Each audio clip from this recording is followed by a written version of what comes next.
Good evening, everyone, and welcome to the Provoking Thoughts broadcast. I am your host, Natasha Pierre, and as always, I am excited that you are joining me tonight, this Monday evening, every Monday, 8 p.m. Eastern Standard Time. I'm here pouring into you, encouraging and inspiring, and doing everything that I can do, everything in my power to ensure that you live your best life ever. We've got 16 Mondays left in 2018, and every Monday, I'm going to do what I can to ensure that you accomplish your goals that you set for yourself for this year, and you just overall have a wonderful night. I'm excited about tonight. I've got a special guest that's going to be joining me shortly. Let me make sure that I've done everything that I need to do in order for him to be on. But just a little bit of backstory. We actually connected on Facebook several years before we actually met in person. All right, Jay, I see you. I think all you need to do is accept my invitation. But we connected on Facebook several years before we actually met each other. And then we met maybe about 2 or 3 years ago when we were both booked to do a speaking engagement in Orlando. And believe it or not, last week actually, was the first time we had a one-on-one, hi Tavisha, one-on-one opportunity to just chat and catch up. And I just realized how much of his story that I missed, how much of his story was so apropos and relevant to my life on that day. And I'm so grateful that we were able to connect. Jay, let me know if you're having any trouble connecting. I've already sent the invite to you, so as long as your screen is horizontal, you'll be able to connect with me. So last, I believe Thursday or Friday, Jay commented on something on Facebook, and then I saw him again over on Instagram. I said, you know what, let me see what he's doing today. I think today is the day that we're actually going to connect and get together, and gratefully he was available. And what came after was amazing. All right, Jay, you don't see the accept button. I'm going to send it to you once again. Give me just 1 second here. I'm going to send it to you. We had such an amazing conversation, and everything that he shared during our chat was something that I needed to hear on that day. Jay, you actually may have to be on your phone instead of your tablet. I think Facebook is going to be challenging with us, so you may have to get on your cell phone tonight. But our conversation was so amazing that I took notes. I had my cell phone out and I took notes because I wanted to make sure that I remembered some of the things that he said. And I also wanted to make sure that I had it verbatim so he would be able to repeat it tonight for all of you. I was thinking tonight before just getting ready for the show that all of my friends, I don't have anyone in my life that I cannot quote. All of my friends, all of the people that I have in my close circle are people that I can quote. They're quotable. They're people who say profound things that impact my life. And Jay has definitely been one of them. All right, Jay, I see that you're on both. You're on your phone and you don't see the accept button. All right, Facebook, come on, we're going to do this one more time. Let's see here. Because I know that Jay's story is one that we all need to hear.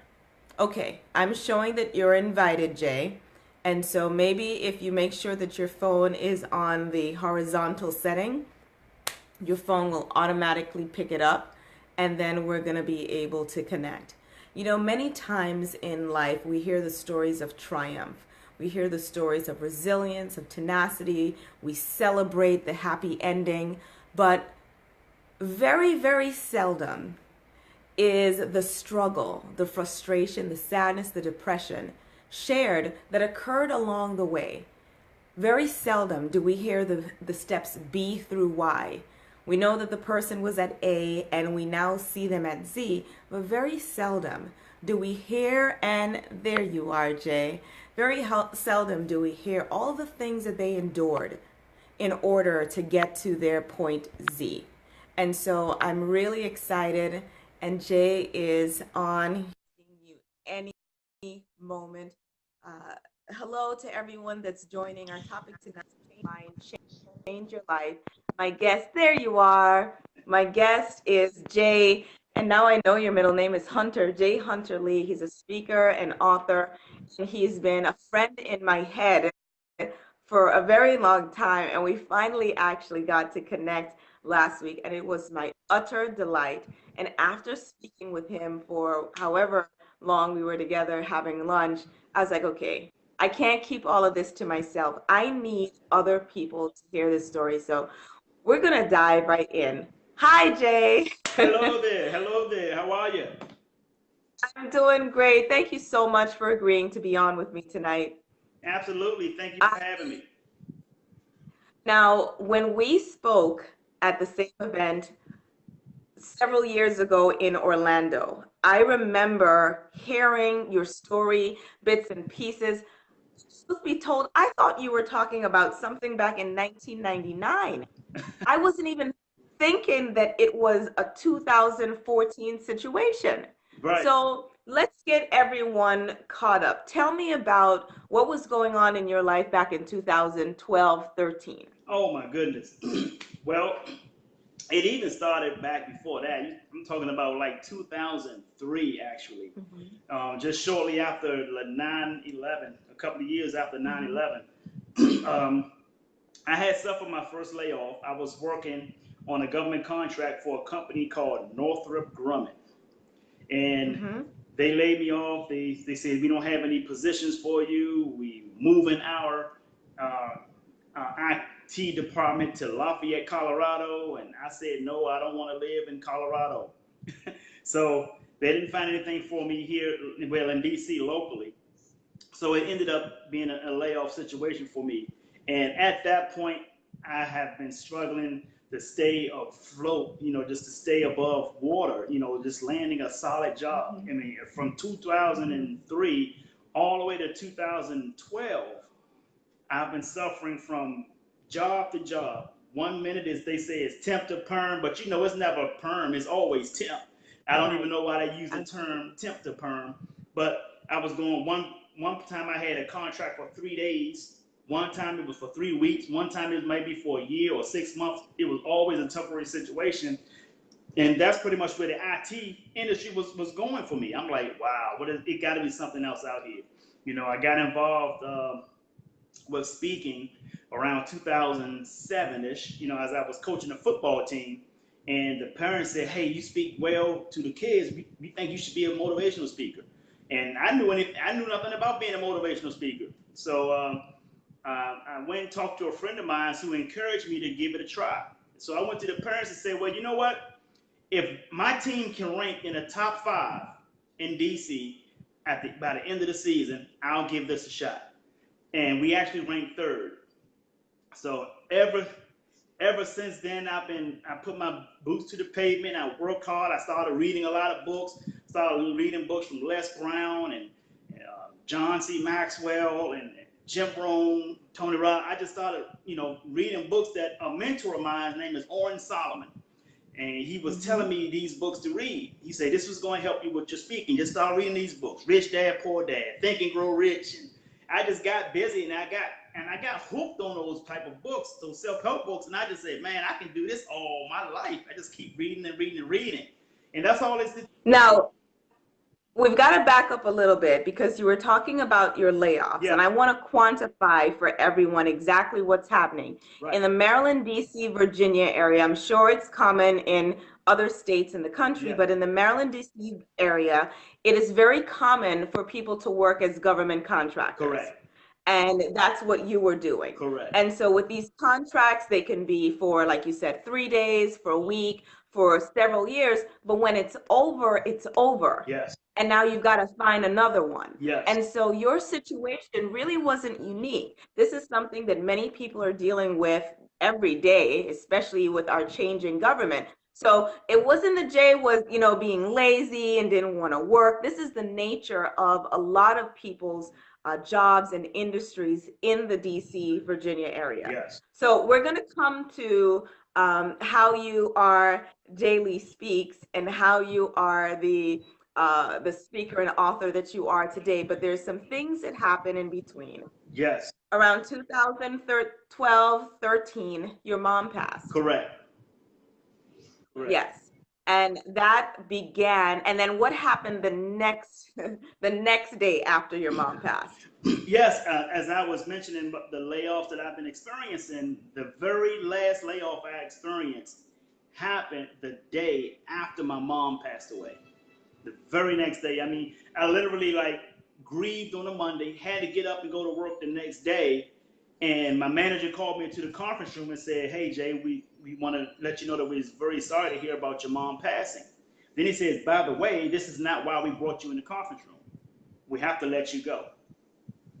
And at that moment, I was already at a low. Then then after that, it was a new low. And Right. and I said to myself, I'm not going to allow myself to be in this situation again where I have to depend on somebody to determine my future. And at that point, Hmm. I had it in my head. I said, a person that controls your salary controls your life. And I said, I'm not going to be in that situation again. And And so from when you were laid off, there's a series of things happen because we both lived in the Maryland, DC area, never knew each other. We had to come down to Tampa to actually meet. So right, you're here in Tampa now. Tell us about the journey from DC to Tampa and how you got here. wow. Well, after I was laid off in 2012, that was in August. The rest of that year, I couldn't find work. Then all of 2013, I still couldn't find work. And then my book got published in November of 2013. And short 2 months after that, in January, I got a letter of eviction from my landlord because I wasn't working, I wasn't bringing any money, I wasn't getting called for speaking engagements. I mean, everything was just an empty barrel for me. And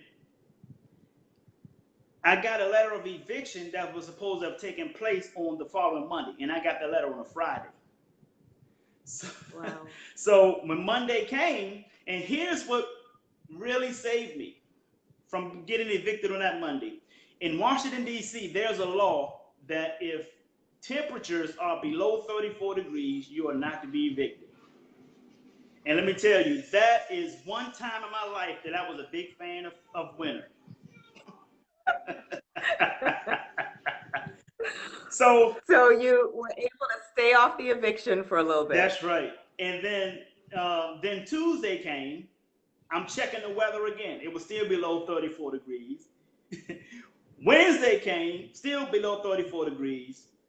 Thursday came, I got up. I said, I'm not checking the weather again. I'm going to throw this stuff away in my house and I'm going to pack up and just get on a plane and head to Florida. And that's exactly what I did. Came here, got off the airplane, and I went right from the airport right into the nearby mall called International Plaza, right here in Tampa. And I said, I'm going to go find work. I'm going to do something. My circumstance doesn't determine my future. And actually, when I landed here, I did an inspirational video. You would never know that you would never known that I was homeless. I was happy. I was smiling. I said, "Hey, folks, I relocated. I'm here. I'm in Tampa, Florida. See the palm trees behind me." I was just saying all these things, right? But and I've learned how to become centered, regardless of what things going on around you, what goes on to you. As Les Brown said, the most important things are the ones that is going on in you. So, Mhm. I put my bootstraps to the pavement. I worked hard. I found out the bus system here in Tampa and started riding the bus to find jobs and riding the bus to apply. And then I finally found some work, working at customer service and took a bus there every single morning. I mean, I would get up before the daylight to go get it in. And things started And to change. Jay, one of the reasons why I really wanted to have you on is because sometimes we have a stereotype of people who go through hard times. The people who go through hard times are lazy, they don't want to work, they're not educated, they are, they're freeloaders. And that was not your story. That was not your case. You landed in Tampa. One of the things you shared with me is you used some of the last money you had to get a ticket to come to Florida. And on the day you landed in Florida, you went straight to the mall to start looking for jobs. I asked you about how you were feeling. And I got all my notes from when we sat together. Yes, I took notes. I asked you about if there were times when you were depressed, and if there were times that you asked yourself the question, why me and why now? And your answer was so amazing to me. You said those were questions that you told yourself, I'll answer them later. Right. Exactly. That was not the time to answer the why me questions. It was a time to focus on rebuilding your life. Yes, absolutely. You know what? When you start to ask questions about why things are happening to you that are not bad, the real answer, which I was not prepared to face at the time, was things in life doesn't happen to you. They happen because of you. Mm. At that moment, I wasn't ready to answer that question. I wanted to focus on a solution to the problem. And that's what most people fail at, is they're not looking for a solution to the problem. They're only looking for the attention to go with the problem. Say that again. Most people fail because they're not looking for a solution to the problem. They're just looking for the attention to go with the problem. Absolutely. You know, and The pity party, the the, come and notice how bad I'm doing and feel bad for me with me yeah, instead of, okay, what's the strategy for me to get out of this situation? exactly. They You know, mostly want to hear, "Oh, I'm so sorry, everything is going to work out." No, and I'm not the guy to tell you everything is going to work out, because it's not, until you do something mhm, about it. right. One of the things I asked you during our lunch was, where was your family? Where was your family? Where were your friends? Why were you going through this alone? Why was there no one rallying around you, a couch you could sleep on, someone who was willing to help you get on your feet? And here's the thing: the movies, TV, even in conversation, we expect, and we've been trained to expect, that when bad things happen to us, there is a crowd, there's a throng of people who are going to be coming to our rescue, who's going to help us pick up the pieces and save the day. And that simply isn't reality. And one of the absolute favorite things that you said to me, I'll let you say it, about family and about relatives. And trust me, I have it verbatim. So if you don't say it verbatim, I will. But you told me something about family that I've been replaying over and over since we met. And that was what? Blood makes you related. Loyalty makes you family. Blood makes you related, loyalty makes you family. Absolutely. That was so simple, but yet so profound for me. And it actually spoke to the importance of us being connected and knowing who our tribe is. Like, you are my tribe, you are my people. During our conversation, there were things I'm like, you don't have to give me, the precursor for it. I get it. Right. I get it. But sometimes we always want to look to our family and our friends and those who are closest to us or related to us by blood. And that may not necessarily be where our help comes from. During this time, tell us about the people who were present for you. The people who are present. The people who were present for you and the people who encouraged you to get through this. One person that I have to tip my hat off to and give a lot of props to is a gentleman, you guys may know him. His name is Les Brown, Mamie Brown's baby boy.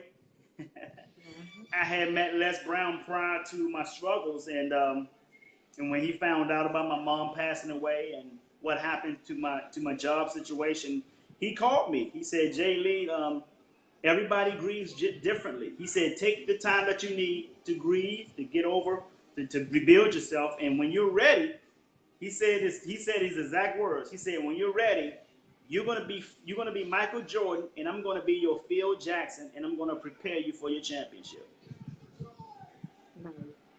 Awesome. Awesome. Who else were people that were around you at this time that were speaking into your life? Yes, a gentleman by the name of Dr. Willie Jolly. He has been a Mm-hmm. great influence to me. He's been conversating. I have these people's numbers. I can call them at any time and ask them questions. Dr. Willie Jolly has been not only just an influence, but he's been inspirational to me as well. He's been like a dad to me. I called him. He would tell me the things that I needed to hear, whether I wanted to hear them or not. And he would tell me how hard it's going to be. He said, it's not a cakewalk. You got to get through it, but I'm here to encourage you to push you forward. And these are people in my life. And James Arthur Ray is another one. James Arthur Ray Mm-hmm. is much more brutal than Les Brown and Dr. Willie Jolly. James Arthur Ray, he brings it raw. There's no sugar in it. He just raw coffee. And he does this thing called triple espresso every morning. So you guys can follow James Arthur Ray. But he brought things to me raw. He was in my face about a lot of stuff. And this is what I relate to that. If you guys understand, if you guys see, you guys up in the DMV, you guys see the geese leaving when it gets cold. They go into the south, and they come back when it gets warm. And those geese form a triangle formation. Each of those geese that are flying, as one takes a break, that one in the front takes a break, they fall out of formation, and then another one replaces that one, and they get back in triangle formation again. But while the whole time that they're traveling, you will hear these geese in the air making noise. They're going quack, quack, quack, quack, quack, quack. And if you ever wonder what those quack were, and these studies have people have studied this, and what they found is that the geese are actually quacking because those are the encouraging words that they're giving to the leader who is leading the triangle. So I say to people, being in your corner does not always mean that you have to give somebody a handout, but to give them a hand up. Give them encouragement. Let Absolutely. them know that they have the power to do what they want to do in their lives. We were born with power, but we have to remind people Mm-hmm. that. I found that in our first 18 years of our on this earth, we've been told that we could not do a thing at least 118,000 times. At least Wow. 118,000 times. And Les Brown once found that it takes 17 positives to neutralize one negative. Negative. So imagine how many positives it takes to neutralize 118,000 negatives. Let me ask you this, Jay. You were working, you had a great life in DC, layoff, your mom passed, you are not making any money, you're not working, you're facing eviction, you're homeless. Those are all conditions that would make someone give up, Yeah. make someone throw in the towel, say, you know what, I'm done. I've been dealt a bad hand. I can't believe no one has come to help me and come to support me and rescue me after all that I've done. What kept you going? What made you to continue fighting and pushing and pressing?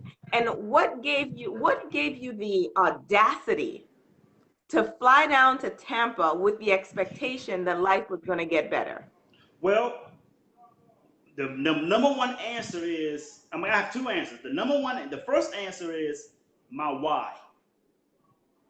My Mm-hmm. second answer is my mother and my father did not raise no punk.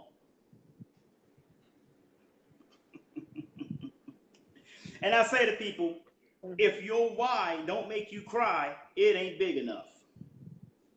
That's So a right. lot of people, I ask people, why are you doing this? Why do you want to be successful? Why do you want to launch this business? And their why is always about themselves. And Mm-hmm. you have to get out of your own way. If your why is always about yourself, it's not going to be successful. You got to be something bigger than you. And when I say bigger than you, Absolutely. I'm talking about somebody special in your life that you want to do something for. And that's Can always been my mom. can I ask you to share what you told me about your mom and bacon cakes? Yes. That was so so poignant to me. I mean, I visualized it and I understand why she is your why. Yes. Tell us tell us what you shared with me. My mom had her own business. She had a cleaning company. She would clean and she would bake cakes.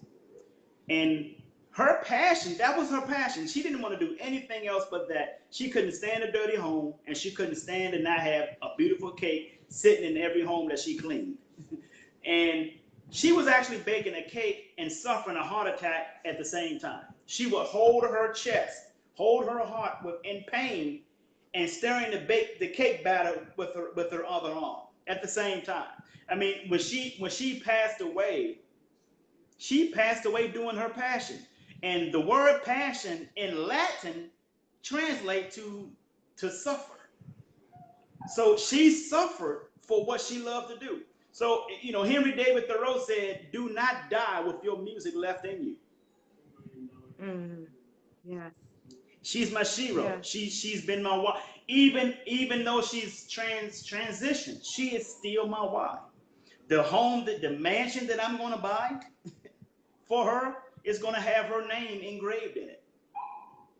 Yeah, that's wonderful. So let's bring it up to the present. You've been taking the bus all over Tampa trying to find work.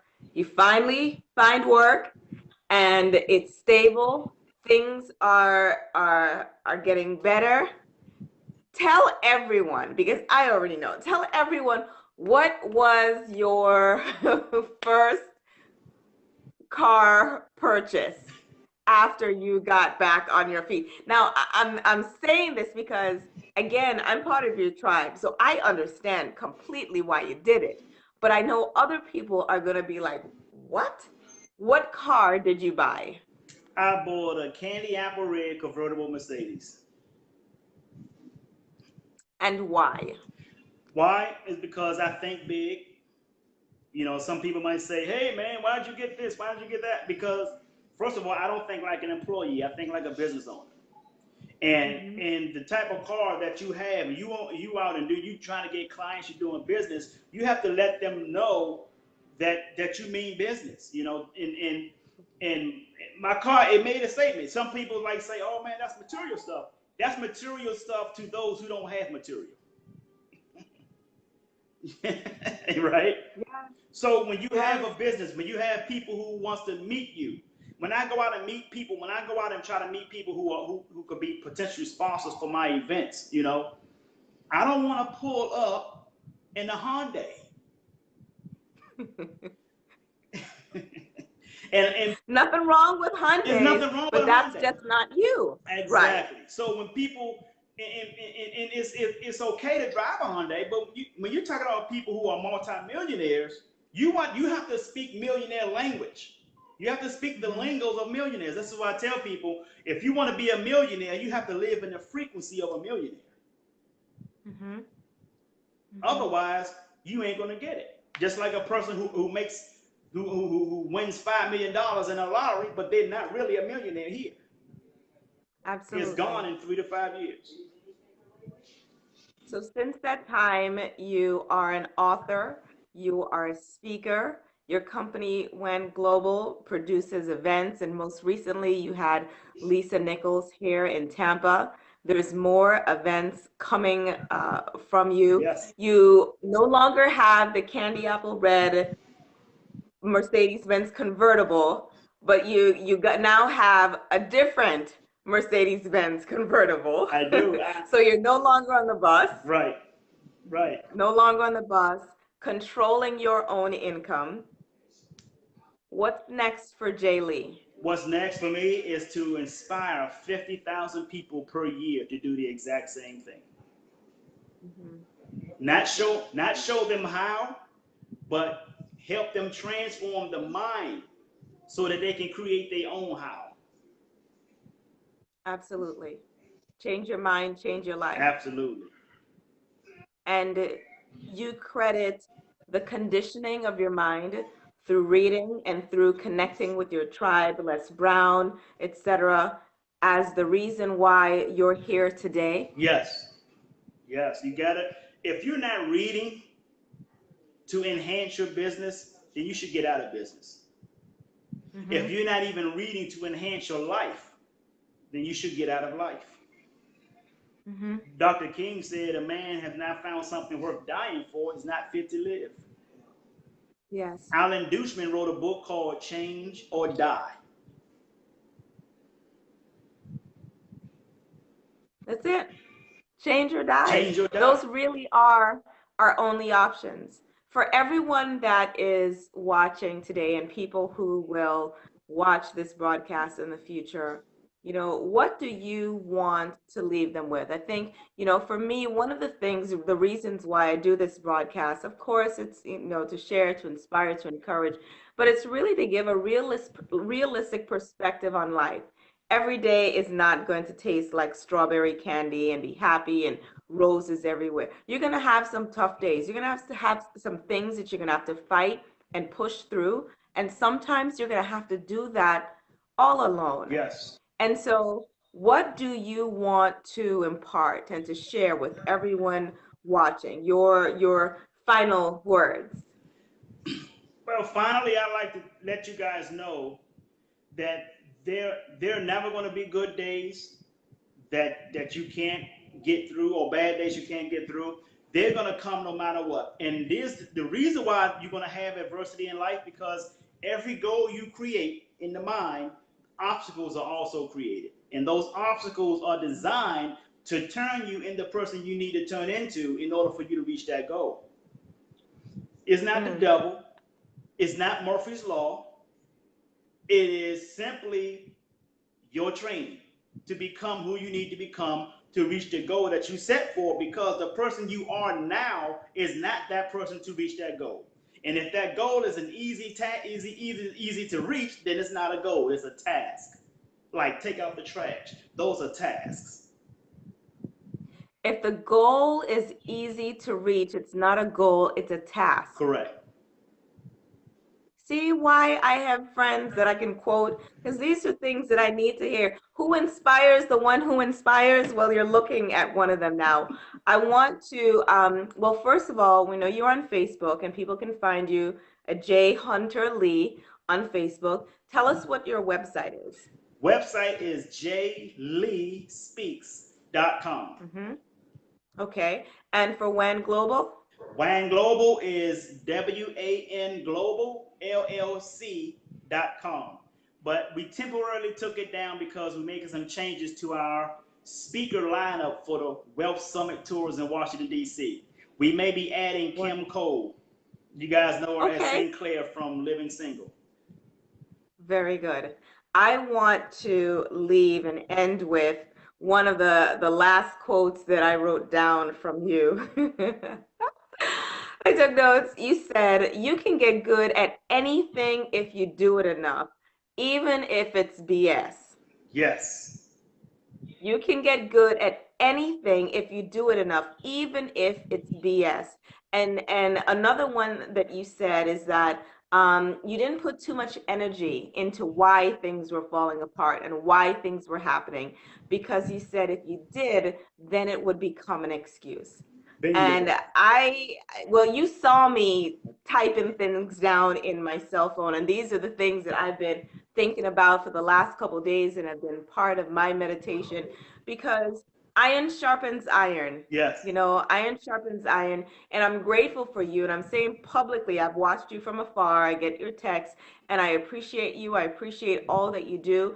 And I appreciate your spirit, because there's not one of competition. We're both speakers, we're both authors, but I can't be Jay Lee. No matter how hard I try, if I grow my dreads and everything, I still can't be you and you can't be me. And I'm grateful for the opportunity to connect with you.